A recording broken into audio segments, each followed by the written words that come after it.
Join us now as we look at the wildest news stories and rumors you need to know, including AJ Styles returns to TNA confirmed, the Hardy Boys ready to retire, cancel Seth Rollins plans have now been revealed, WWE's next big megastars, a wrestler involved in a real altercation, why AJ Lee will never return to WWE, Omos sent to another promotion, and much more.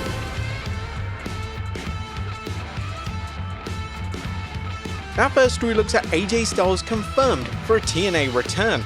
Now get ready for a phenomenal appearance at this Sunday's TNA event. There have been rumors about AJ Styles returning to TNA, and TNA all but confirmed it on last night's Impact, where a video aired showing what appeared to be Styles' all-ring jacket. Earlier this week, TNA President Carlos Silva hyped Slammiversary, saying, "We're moving the stage back to accommodate more fans. This event will be TNA's greatest achievement, and trust me, it's going to be phenomenal." Fightful Select Sean Ross Sapp then tweeted today that, yes, the phenomenal news is true. The phenomenal AJ Styles will be at Slammiversary for TNA Wrestling on Sunday, July 20th at UBS Arena in Elmont, New York. TNA Wrestling President Carlos Silva confirmed this morning to Fightful Select AJ Styles will be a part of Slammiversary on Sunday, which many wrestling insiders are predicting will be the biggest TNA show, especially after Silva shared on social media we're moving the stage back to accommodate more fans. But then TNA Wrestling announced breaking, the phenomenal AJ Styles returns to TNA this Sunday at TNA Slammiversary live on pay-per-view and TNA Plus from UBS Arena on Long Island, New York, with AJ Styles firmly on the poster. And naturally, fans of the Phenomenal One are anxious to see what role AJ will play at the event. There have been rumors of Styles entering TNA's Hall of Fame. As Sapp noted, Silva did not comment on what Styles will be doing at Slammiversary, the showcase event of the year that features two high-profile championship matches involving TNA and NXT stars and many other much-anticipated matches. The TNA World Champion Trick Williams previously stated that he'd love to wrestle AJ Styles, and we can't think of a better scenario than AJ winning the title once again before he hangs up his boots for good. Do you think that'll ever happen, or will AJ Styles give the rub to TNA World Champion Trick Williams? Next up, TNA's biggest show in 10 years. And congratulations to TNA Wrestling, which is letting the wrestling world know just how successful Slammiversary is with the following tweet. Major Slammiversary update. TNA Wrestling confirmed that all floor seats are officially sold out for this Sunday's showcase event at the UBS Arena in New York. Plus, Slammiversary will be the biggest attendance of any TNA show in more than 10 years, and it is projected to be the largest crowd at any TNA Wrestling live event in the US in company history.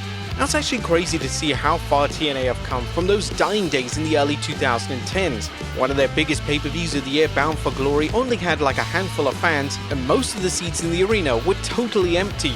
They've literally done an Undertaker and pulled their hand right up from out the grave. Next up, the Hardy Boys ready to retire. Now are the Hardy Boys retiring? Jeff and Matt Hardy hinted at this during last night's Impact as Brother Matt prepared to battle First Class, the Rascals, and TNA World Tag Team Champions Nick and Ryan Nemeth in a ladder match for the titles. Ringside News' Felix Upton noted that the Hardys' intense promo during the Go Home show for Slammiversary mentioned, "If we don't win the World Tag Team titles at Slammiversary, maybe it's time for the Hardy Party to end," Jeff said, looking straight into the camera. Matt followed up with a brutally honest reflection on where they stand today, saying they don't want to be the shells of themselves and acknowledge that the business will move on without the Hardys. Do you think the Hardys should hang up their boots, or should they have one final run, that being in their home, the WWE? Next up, the SummerSlam card still being planned. The SummerSlam will be 2 nights for the first time in WWE history, but fans still don't know what matches will be held on which night. Now, according to the Wrestling Observer newsletter, they're providing a look at what WWE has been thinking over. The SummerSlam card originally was scheduled John Cena vs Cody Rhodes as a second night main event, and at the time there was talk of possibly adding a stipulation that's not been determined yet. But given how big John Cena's farewell tour is being pushed, it seems obvious that Cody vs Cena will take place at night 2, but what kind of stipulation will they have added to the match? Will it be that Cody can't challenge John Cena for the WWE Championship again if he loses? To be fair, that's not going to be long since Cena's going to be gone by December though. What do you guys think? Next up, cancel Seth Rollins plans have been revealed. Our wrestling fans are still wondering what Seth Rollins' injury status is, and while we don't know the details, a new report from The Observer suggests what WWE's original plans for Rollins' Money in the Bank cash-in were, specifically for Mr. Money in the Bank to do an injury angle at last week's Saturday night's main event show. We do know now from multiple people that the plan was to do an injury angle on this show and have Rollins leave, and then he would shockingly return at SummerSlam in the Gunther vs CM Punk match and cash the briefcase in and win the title, with the idea that he and Paul Heyman outsmarted everyone. Quite frankly, I thought that was a brilliant idea. Now, some have speculated the entire injury is work, while others claim that Seth had a pre-existing injury that he needs time off for, and that the Saturday night's main event angle was designed to give him time off. Now, while they aren't sure which story is accurate, he did discuss the possible blowback if the injury turns out to be a work. Whether it was in the ring, in another match, or outside the ring is something that will likely be kept quiet for a long time. The injury cover story makes the most sense, but given the card listed 3 weeks ago, anything that happened was known about at that time. Plus, while everyone in wrestling will understand that the people in charge may pull this if that's the case, it will lead to a lot of unneeded mistrust and a WCW paranoid backstage atmosphere. It's really not worth it. It's possible WWE doesn't care what the fans and or wrestlers think, and given its current success, the promotion may feel it's bulletproof right now. Next up, WWE's next megastars. Now, who are the future faces of WWE? While WWE is brimming with talent, this week's Observer has an eye-opening story on who WWE sees as its future megastars. Besides the current headliners like Rhodes, Rollins, Reigns, and Punk, given Cena leaves at the end of the year, the idea right now is to groom Ripley, Fatu, and Breakker to be the people with them and eventually in those spots. I believe that Ripley is the obvious long-term face of the women's division going forward. Fatu to me has felt like early 80s Jimmy Snuka as a heel, the crowd got behind, and with the crazy unpredictability of being badass, unstoppable one-on-one. Breakker has the obvious athletic gifts. I sense they are easing him into the longer promo responsibility, which is why Heyman is with him now. Now, I'm not sure if Meltzer already got the memo, but Ripley is already a megastar in the WWE. We would argue that she's already firmly entrenched at the top of WWE's women's division and an all-around megastar. The WWE has so many talents that fans are ready to embrace that it's only a question of the promotion taking the time to book talents that could become main eventers or generational talents. The problem is that WWE struggles to find time for its bloated roster, which means less than a handful of talents get the time needed to connect with the WWE Universe. Next up, even bigger things headed for Jacob Fatu. Now, while it seemed obvious that WWE has big plans for Jacob Fatu, a new story from WrestleVotes Radio is just the latest example of how much WWE sees in the Samoan Werewolf. We're told Jacob Fatu's rise as a top-tier babyface is officially underway, with the company ready to elevate his profile, not just on screen, but through heavy promotion and public appearances. In fact, expect to see exclusive city-themed merchandise for the Samoan Werewolf, designed in collaboration with local sports teams, beginning to roll out in both arenas and stadiums soon. That kind of marketing effort has historically been reserved for elite talent, which speaks volumes about how highly the company views Jacob Fatu potentially. You're talking to guys like John Cena and Steve Austin, and now they're going to throw Jacob Fatu in this scenario. But speaking of Jacob Fatu, his cousin Zilla Fatu could end up in Slammiversary. Wrestling News recently discussed former WWE superstar Enzo Amore, who now works as Real One, announcing his plans to appear at Sunday's show and that he's bringing friends along with him. They added, Real One specifically mentioned he would be bringing heavyweight champion Zilla Fatu.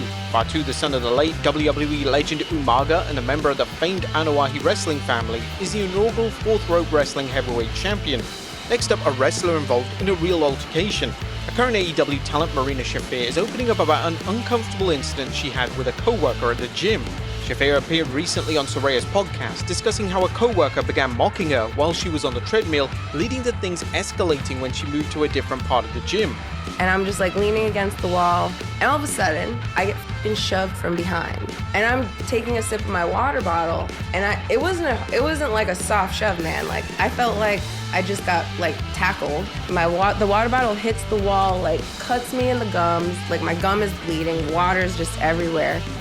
Now, apparently the co-worker thought he was ready to throw down with Shafir as he was a trained MMA fighter. Instead, I'm like, all right, motherfucker. I got up, I like stood southpaw just to f with him. Oof. I faked a fucking left, took a big step, and just fucking hooked the f out of it. He goes to shoot for a double. I stuffed that motherfucker. He tried to pop up for a fucking double, and I fucking stuffed it again. Now, Shafir was concerned whether the incident might affect her career, but she told the alleged instigator, I will fucking take your money. Don't ever fucking touch me ever again. Well, thankfully, she's safe after such an incident. Next up, why AJ Lee will never return to WWE. Now, will CM Punk ever work with real-life wife and former WWE superstar and Divas champion AJ Lee?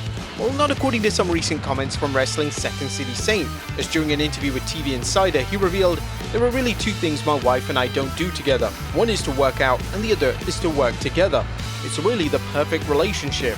Pro wrestling has a way of changing rules carved in stone, which means never say never. The Punk, who is scheduled to challenge Gunther for the World Heavyweight Championship at SummerSlam, also told TV Insider about which WWE superstar he's looking to for acting advice. He's been a friend for so long, Dave Bautista. I could reach out to Dave and ask him a million different questions. And finally, Omos sent to another promotion. Last but not least, wrestling's most invisible big man could be returning to action, as a new report from WrestleVote suggests WWE has found another role for Omos in a different promotion. WWE Creative has discussed sending Omos to AAA for a run similar to his brief Noah stint this past winter. Per source, the idea is to further establish him as a true special attraction outside the WWE bubble. Omos' short but successful run in Noah, including him winning the GHC Tag Team Championship with Jack Morris, led to fans buzzing about whether WWE might bring him back for a sustained appearance rather than his usual role as a participant in Battle Royals.